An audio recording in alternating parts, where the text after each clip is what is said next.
എൻ്റെ പേര് ഐശ്വര്യ. ഞാൻ തൃപ്പൂണിത്തുറയിൽ നിന്നാണ് വരുന്നത്. 2018 ഒക്ടോബർ 23 ഞാൻ ആദ്യമായിട്ട് ഉടമ്പടി എടുക്കുന്നതിന്. അതിനു മുമ്പ് ഞാൻ പള്ളിയിൽ ഒരുപാട് പ്രാവശ്യം വന്നു പോയിരുന്നു. അങ്ങനെ ഞാൻ ഉടമ്പടി എന്താണെന്ന് കറക്റ്റായിട്ട് മനസ്സിലാക്കിയതിന് ശേഷമാണ് ഉടമ്പടി എടുക്കാൻ തീരുമാനിക്കുന്നതും ഉടമ്പടി എടുക്കുന്നതും.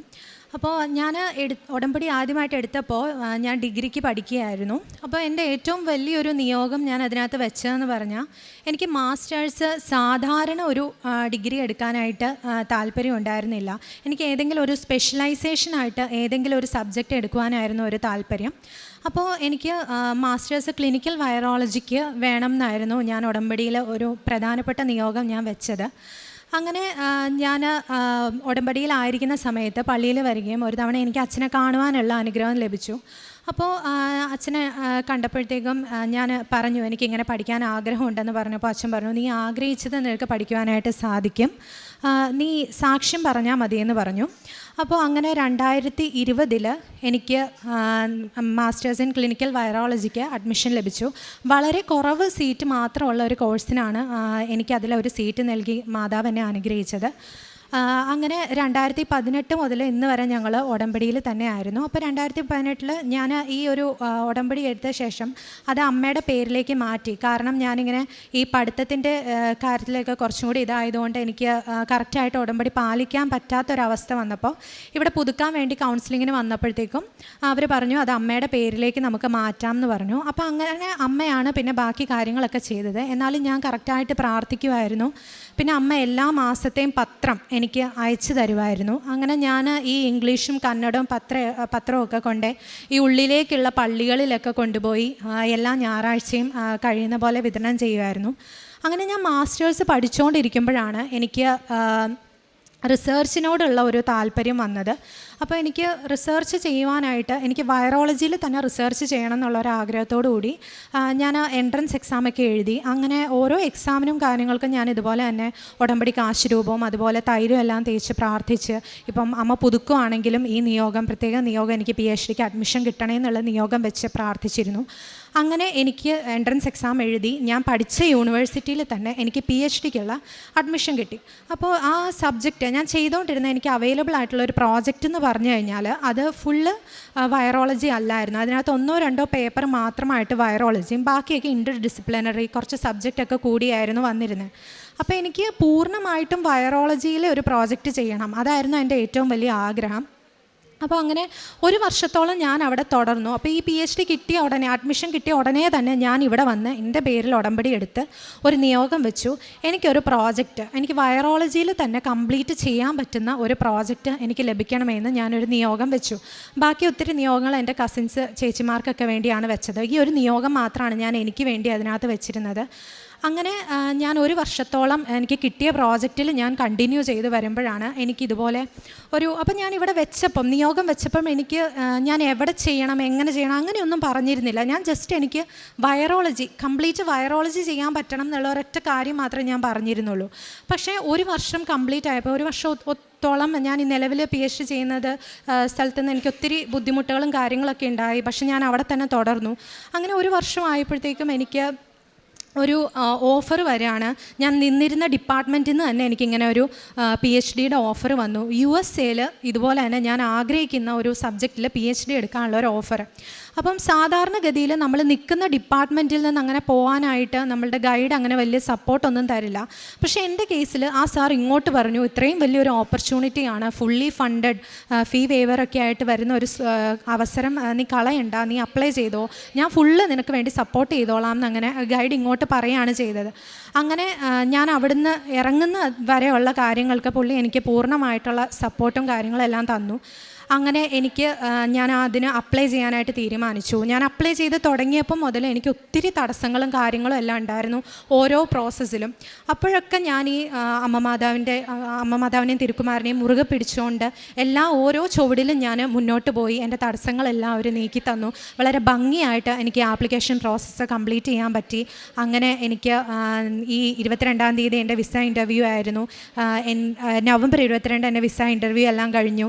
അങ്ങനെ എനിക്ക് എനിക്കിപ്പോൾ വിസ വന്നു. അങ്ങനെ ഈ 29-ാം തീയതി ഡിസംബർ 29-ന് ഞാൻ USA പോവുകയാണ്. എനിക്കപ്പോൾ ഈ ആകെ വരുന്ന എനിക്കൊരു ചിലവെന്ന് പറയുന്നത് ജസ്റ്റ് എൻ്റെ ഫ്ലൈറ്റ് ടിക്കറ്റ് അത് മാത്രമാണ് എൻ്റെ കയ്യിൽ നിന്ന് എനിക്ക് എടുക്കേണ്ട വരുന്ന ഒരു തുക എന്ന് പറയുന്നത്. ബാക്കിയെല്ലാം എനിക്ക് ഫുൾ സ്കോളർഷിപ്പോട് കൂടിയാണ്. ടീച്ചിങ് അസിസ്റ്റൻഷിപ്പും എനിക്ക് അതിൻ്റെ കൂട്ടത്തിൽ തന്നിട്ടുണ്ട്. അതായത് ടീച്ച് ചെയ്തുകൊണ്ട് തന്നെ എനിക്ക് എൻ്റെ റിസർച്ച് ചെയ്യാൻ പാകത്തിനുള്ള ഒരു വലിയ അനുഗ്രഹം അമ്മ മാതാവും തിരുക്കുമാരനും എനിക്ക് നൽകി. പിന്നെ ഒരു ഏകദേശം 2 കോടി രൂപ വരുന്ന ഒരു സ്കോളർഷിപ്പാണ്. 5 വർഷത്തെ ഒരു സ്കോളർഷിപ്പോടുകൂടിയാണ് എനിക്ക് ഈ ഒരു അനുഗ്രഹം അമ്മ തന്നത്. അതുപോലെ എൻ്റെ കാലിന് ഒരു ചെറിയ ഇഞ്ചുറി സംഭവിച്ചിരുന്നു, എൻ്റെ ഇടത് കാലിന്. പക്ഷേ എന്താ പറയുക, ഞാനത് ഒരു ചെറുതായിട്ടൊന്ന് തട്ടിയതായിരുന്നു. അത് കൊണ്ടിങ്ങനെ നടന്നതുകൊണ്ടോ എന്തോ അത് വളരെ വേസ്റ്റായി പോയി. പിന്നെ ഡോക്ടറെ ചെന്ന് കാണിച്ചപ്പോൾ ഡോക്ടർ പറഞ്ഞു അതിന് 2 സർജറി വേണമെന്നെല്ലാം ആയിരുന്നു പറഞ്ഞിരുന്നത്. ഒരു മേജറും ഒരു മൈനറും ആയിട്ട് 2 സർജറി പറഞ്ഞിരുന്നു. പക്ഷേ ഞാൻ എന്താ പറയുക, ഞാൻ ഈ ഉടമ്പടി തൈലം തേച്ച് പ്രാർത്ഥിക്കുക. ഇവിടുത്തെ ഓരോ ആരാധനകളിൽ രോഗസൗഖ്യ പ്രാർത്ഥന പറയുമ്പോഴെല്ലാം ഞാൻ ഈ ഉടമ്പടി തൈലം തേച്ച് പ്രാർത്ഥിച്ച വഴിയായിട്ട് എനിക്ക് നേരത്തെയൊക്കെ 10 ചുവട് നടക്കുമ്പോൾ എൻ്റെ കാല് വല്ലാതെ വേദനിക്കുകയും കാര്യങ്ങളൊക്കെ ആയിരുന്നു. ഇപ്പം യാതൊരു പ്രശ്നവും ഇല്ല. അങ്ങനെ ഒരു സർജറിയും കൂടാതെ തന്നെ അത് സുഖപ്പെട്ടു. അതുപോലെ തന്നെ ഞാൻ ഈ മാസ്റ്റേഴ്സ് പഠിക്കുന്ന സമയത്ത് എനിക്ക് വല്ലാതെ ക്ഷീണം വന്ന് ഞാൻ ബ്ലഡ് ചെക്ക് ചെയ്തപ്പോഴാണ് എൻ്റെ പ്ലേറ്റ്ലെറ്റ് കൗണ്ട് നന്നായിട്ട് ഡൗൺ ആയിപ്പോയി. അപ്പോൾ അതിൻ്റെ റീസണൊന്നും അറിയത്തില്ല. അങ്ങനെ ഞാൻ കണ്ടിന്യൂസ് ആയിട്ട് ഏകദേശം 1.5 ലക്ഷമാണ് വേണ്ടിയിരുന്നത്. എൻ്റെ ഒരു 40,000 50,000 ആ റേഞ്ചിലൊക്കെ ആയായിരുന്നു. അപ്പോൾ അത് എന്തോ ഇൻഫെക്ഷനോ എന്തോ കാരണങ്ങൾ കൊണ്ടാണ്, അത് കറക്റ്റായിട്ട് അറിയില്ല.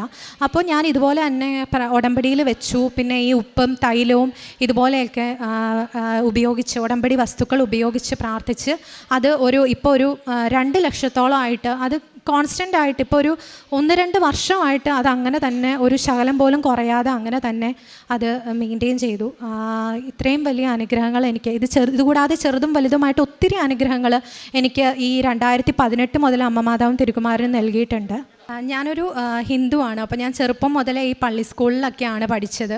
അപ്പോൾ അങ്ങനെ വന്നതുകൊണ്ട് തന്നെ എനിക്ക് നന്നായിട്ട് ഒരു ഇതിലേക്ക് വിശ്വാസം ഉണ്ടായിരുന്നു. പക്ഷേ ഉടമ്പടി എടുത്തതിന് ശേഷമാണ് ഒന്നും കൂടെ വിശ്വാസത്തിൽ ആഴപ്പെടാനും കുറച്ചും കൂടെ ഈ ബൈബിൾ വായന, കൊന്ത ചൊല്ലുക, ജപമാല ചൊല്ലുക, ഇതൊക്കെ എനിക്കൊന്നും കൂടെ ചെയ്യുവാനുള്ള അനുഗ്രഹം ലഭിച്ചത്. പിന്നെ കാരുണ്യ പ്രവൃത്തിയായിട്ട് ഇതുപോലെ തന്നെ പത്രവിതരണമൊക്കെ ചെയ്യുമായിരുന്നു. ഇതുപോലെ ഞാൻ പറഞ്ഞതുപോലെ ഉള്ളിലേക്കുള്ള പള്ളികളിലൊക്കെ കൊണ്ടുപോയി ഞാൻ കൊടുക്കുമായിരുന്നു. പിന്നെ എനിക്ക് അറിയുന്ന ആൾക്കാരെയൊക്കെ കൊണ്ട് ഓൺലൈൻ ഉടമ്പടിയായിട്ട് ഞാൻ ഒത്തിരി എടുപ്പിച്ചിട്ടുണ്ട്. പിന്നെ എൻ്റെ അമ്മ എല്ലാ ആഴ്ചകളിലും ഒരു നേരത്തെ ഭക്ഷണം ഇതുപോലെ തന്നെ രോഗികൾക്ക് ഗവൺമെൻറ് ഹോസ്പിറ്റലിൽ കൊടുക്കുകയും രോഗികളെ കാണുകയൊക്കെ ചെയ്യുമായിരുന്നു. അപ്പം പിന്നെ ഇപ്പം ഞാനൊരു ഹിന്ദു ആണെങ്കിൽ തന്നെയും എല്ലാ സൺഡേസിലെയും മാസ് ഞാൻ മുടങ്ങാതെ അറ്റൻഡ് ചെയ്യുമായിരുന്നു. കുറേ കാലമായിട്ടുള്ള ഒരു ശീലമാണത്. എനിക്കൊരു മുടങ്ങിക്കഴിഞ്ഞാൽ വല്ലാത്തൊരു ബുദ്ധിമുട്ട് പോലെയാണ്. ഞാനത് എല്ലാ തവണയും അത് മുടങ്ങാതെ പോയി കൂടും ചെയ്യുമായിരുന്നു. അങ്ങനെ ഇത്രയും വലിയ അനുഗ്രഹം എനിക്ക് തന്ന മാതാവിനും തിരുക്കുമാരനും ഞാൻ കോടാനുകോടി നന്ദി പറയുന്നു. അനുഗ്രഹീതർ എന്ന് ജനതകൾ നിങ്ങളെ വിളിക്കും. നിങ്ങളുടെ ദേശം ആനന്ദത്തിൻ്റെ ദേശമാകും. മലാക്കി പ്രവാചകൻ്റെ പുസ്തകം 3-ാം അധ്യായം 12-ാം തിരുവചനമാണ്. തൻ്റെ ജീവിതത്തിൽ താൻ ഒരിട്ടും പ്രതീക്ഷിക്കാത്ത, എന്നാൽ USA എന്ന് പറയുന്ന ഒരു രാജ്യത്തെക്കുറിച്ച് പോലും ഒരിക്കലും ഒരു ചിന്ത പോലും ഈ മകളുടെ മനസ്സിലേക്ക് വന്നിട്ടില്ല, പുറത്തു പോയി PhD എടുക്കണമെന്ന്. പക്ഷേ ഉടമ്പടി എടുത്തതിന് ശേഷം എങ്ങനെയൊക്കെയാണ് അതിനൊക്കെയുള്ള വഴികൾ പരിശുദ്ധ അമ്മയുടെ മധ്യസ്ഥതയിൽ ഈ മകൾക്ക് ലഭിക്കുന്നതെന്നുള്ളതാണ് നാം കേട്ടത്. ഒരിക്കലും ഒരു അഡ്മിഷൻ ലഭിച്ചു കഴിഞ്ഞ ഒരു സ്ഥാപനത്തിൽ നിന്ന് പിന്നീട് ഒരു ഗൈഡും പ്രോത്സാഹിപ്പിക്കുകയില്ല പുറത്തേക്ക് പോകുവാനായിട്ട്. എന്നാൽ ഈ മകൾക്ക് അതിനുള്ള എല്ലാ പിന്തുണയും അവിടുന്ന് ലഭിക്കുകയാണ്. അതെല്ലാം പരിശുദ്ധ അമ്മയുടെ തന്നെ മധ്യസ്ഥമായിട്ട് മാത്രമാണ് ഈ കുടുംബം കാണുന്നത്. അങ്ങനെ PhD വൈറോളജിക്ക് അഡ്മിഷൻ, ഈ മകൾക്കതൊരു സ്പെഷ്യലൈസ് ചെയ്യണമെന്നുള്ള ഒരു ആഗ്രഹം ഒത്തിരിയേറെ ഉണ്ടായിരുന്നു മനസ്സിൽ. എന്നാൽ ഇങ്ങനെയുള്ള ഒരു സാഹചര്യമാണ് തനിക്ക് വേണ്ടി പരിശുദ്ധ അമ്മ ഒരുക്കിയിരിക്കുന്നത് എന്നുള്ളത് ഇപ്പോൾ ഒത്തിരി നന്ദിയോടെ ഓർക്കുകയാണ്. അതായത് 5 വർഷത്തെ കോഴ്സാണ്, അതും ടീച്ചിങ് ടൈപ്പ് അസിസ്റ്റൻസോട് കൂടിയാണ്. ജോലി ചെയ്തുകൊണ്ട് തന്നെ ഈ മകൾക്ക് അവിടെ തൻ്റെ കോഴ്സ് ചെയ്യാം.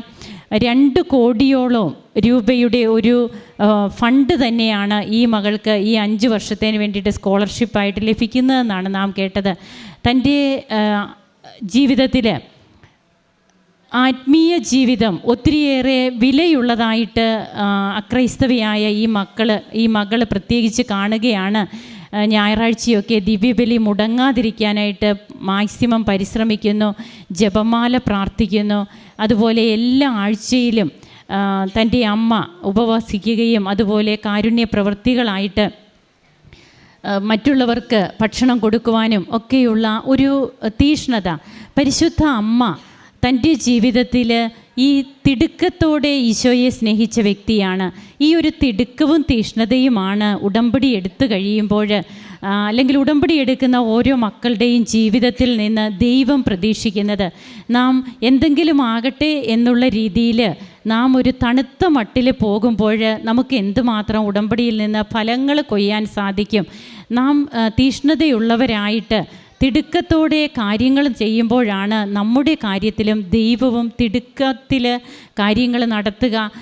നാം ഇൻവെസ്റ്റ് ചെയ്താൽ നമുക്ക് കിട്ടുന്ന പ്രതിഫലം ഒത്തിരിയാണെന്ന് ബഹുമാനപ്പെട്ട VP ജോസഫ് അച്ഛൻ കൂടെ ഓർമ്മിപ്പിക്കാറുണ്ട്.